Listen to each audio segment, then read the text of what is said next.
Chief justice Umar Ata Bandial साहब ने साबित कर दिया है कि हमेशा कानून की बालादस्ती और कानून की पासदारी एक चीफ जस्टिस ही कर सकता है। तमाम प्रेशर को मद्देनज़र रखते हुए उन्होंने आज मजबूत और अच्छा फ़ैसला सुना दिया है जो कि पाकिस्तान के हक़ में बेहतर है। आज पूरे पाकिस्तान में खुशी का। दूसरी तरफ ये वो लोग हैं जो बकाऊ माल थे और जिन्होंने अपने ज़मीर को बेचा और अपने मुंह को काला किया।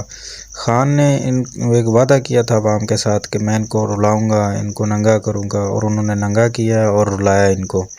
ये एक एक करके सब सामने आ गए। अब अवाम को सब पता चल गया है कौन किस साफ़ में खड़ा है और कौन क्या चाहता है। ये सब पाकिस्तान को बर्बाद करना चाहते हैं, पाकिस्तान की माशियत को तबाह करना चाहते हैं। इनके अपने फ्लैट्स बाहर हैं, इनके अपने कारोबार बाहर हैं, इनके अपनी फैक्ट्रियाँ बाहर हैं। ये चीफ जस्टिस की तरफ से फ़ैसला आने के बाद पूरे पाकिस्तान में खुशी का समय है। हर तरफ खुशी की लहर दौड़ गई है और आवाम ने अपने आप को कुछ आज़ाद होना महसूस करना शुरू कर दिया है।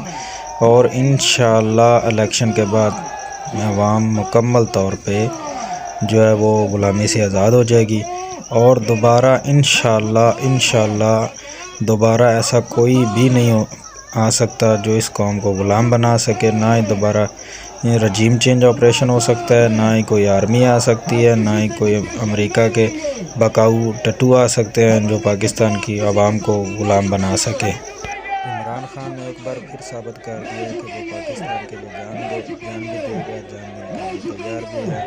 उनकी ना इधर कोई प्रॉपर्टी है, ना इनका कोई इधर कारोबार है, ना इनका कोई बाहर कारोबार है, ना उनके ऊपर आज तक ये करप्शन साबित नहीं कर सके। एक करप्शन